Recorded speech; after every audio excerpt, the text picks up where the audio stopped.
Welcome back to episode 4 of the Peak Nutrition Podcast. Who would have thought I'd make it this far?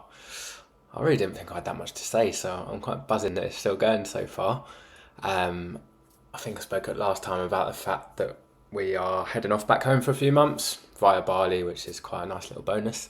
And my goal is to try and keep it going while I'm over there, but we'll see if I'm good for it, so hold me accountable for that one. Now today we are talking about an issue that is becoming more and more of a thing, and that is people that are working from home. And I think over the years we've found some quite cool tips and tricks for people that are working in offices, and there's some really well established strategies that can help them achieve their health and fitness goals. However, obviously with COVID and everything, working from home is definitely on the up, and I think it's its own beast and it brings quite a unique set of challenges. So today I just wanted to dive into some of the things that are working really well with my clients to help them make their health and fitness more of a priority while they are working from home. Now I think there are kind of two sort of camps with working from home. For some people it's an absolute DOS, just putting on a shirt 2 minutes before their Zoom meeting, whilst everything else is flopping in the wind. And it's just, there's a lot of freedom as to how and where they set their time. However, for some other people it does really mean being available at all hours of the day. Those boundaries are getting blurred, and it makes it harder and harder to live like a normal structured life. And I feel like we need some sort of structure to be able to implement health and fitness stuff. There are 3 particular issues that I see with people working from home. Number 1 is being glued to their desk all day, so there's little to no activity. Number 2 is no meal structure, which just leads to constant grazing. And number 3 is the food environment. Is it conducive to their goals? And I'm going to dive into each of these in more detail now. So we'll start with the movement. When people are in an office, at least there's some forcing functions that stimulate a bit of walking. So there's the commute, there's getting stuff from the back room, there's going to have a chat with someone, meeting someone, doing a tea run. There's various little things that do mean that we are moving to some degree. It's not loads, but they all add up. Whereas if you're working from home, everything can be within a few metre radius. Like you could just go to the toilet, the fridge, back to your desk. In which order, you tell me. So how can we overcome this? Well, I've got a few strategies up my sleeve. So tip number 1 is trying to implement some degree of movement into your day. So some people I've worked with set alarms, some people have notes on the fridge, some people just get into a routine at certain times, they get out and about. Just finding whatever way you can to get up and get moving. It can just be for a couple of minutes, it can be for a longer spell, but just doing something will have a huge impact compared to doing nothing. Area 2 is taking your break. Now, this could be quite a contentious one because I feel like, as I said before, boundaries are blurring, expectations are getting more and more and by that I mean for you to be at your desk for the whole day, but like you're legally entitled to your breaks. Any reasonable boss would be completely fine with you setting boundaries, little spells where you can get up and go for a walk. As I said before, within an office people do it all the time, so it's no different if you're working from home. You can have that time, and you need to make that a time if you are serious about getting more active. I'd especially say with that lunch break, that's the main priority here, because that is somewhere that we could target a meaningful bit of exercise. It is just about having that conversation to set those boundaries with the people that will be impacted by this. Fair enough, you might need to be a bit clever. It might not be the same time every day, but setting aside some time for a specific break. And the next point is scheduling your exercise like you would a meeting. Now, full credit, this is one of my clients. He thought of this himself. His goal was to get to the gym 2 to 3 times a week. And we sort of worked through his calendar, identifying areas where we're like, yes, we can definitely do it there. However, at the end of each week, he'd always find that something got in the way. Those last minute problem solving, putting out the fires, those things would always come up. And the way that we've overcome this is by specifically blocking off a time where he goes to the gym. So I can't remember what time it is, but maybe 11 till 12 on a Tuesday. On his calendar that everyone can see, it says go to the gym.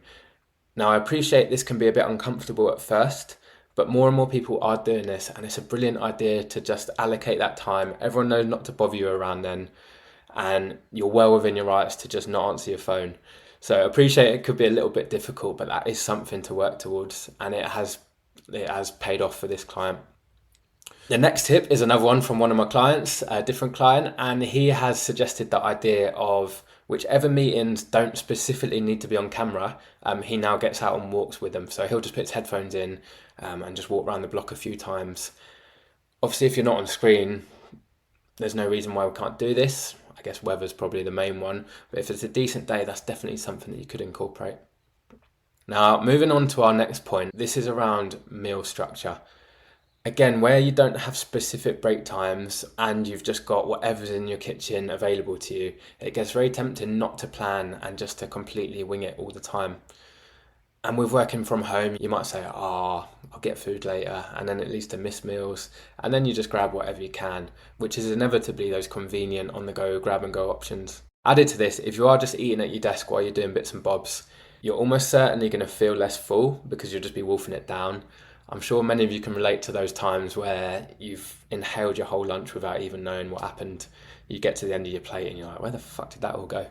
It's so common. And actually, if we can take the time to slow down, listen to our hunger cues, it leads to much better appetite regulation and you're far more likely to eat the appropriate amount of food for the day. So how can we actually achieve this? Well, I want to revisit the last point about breaks. You are legally entitled to your breaks. Even if your boss is being a bit of a knob about it, like you can go to HR, you can follow these things up. Now, obviously, I appreciate you don't really want the hassle of all that, but you are allowed to make your break a priority within your day. And then we can use this as an opportunity, like I said, actually enjoy your food, slow down, listen to when you're actually full.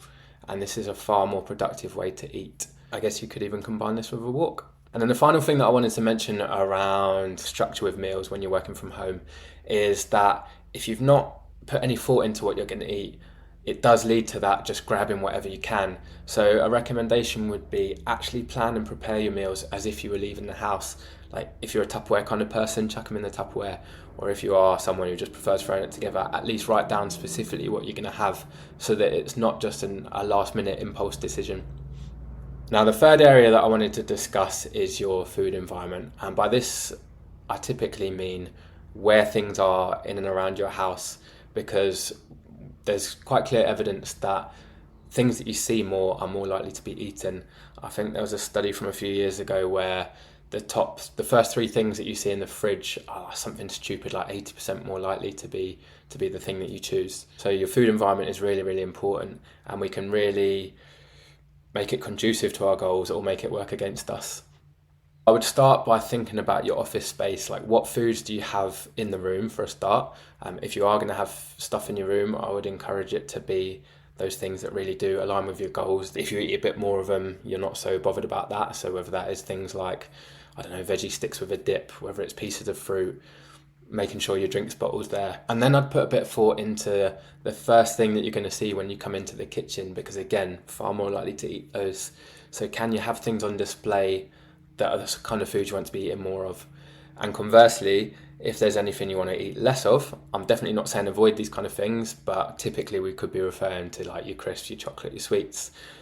But can we put as much friction as possible in between you getting from your office to the kitchen to actually eating them? So even if you've got like an outside cupboard or a garage, can we chuck them in those kind of cupboards as opposed to those first things that you're going to look inside? So in conclusion, working from home is great for so many reasons, especially those people who don't like getting fully dressed each day.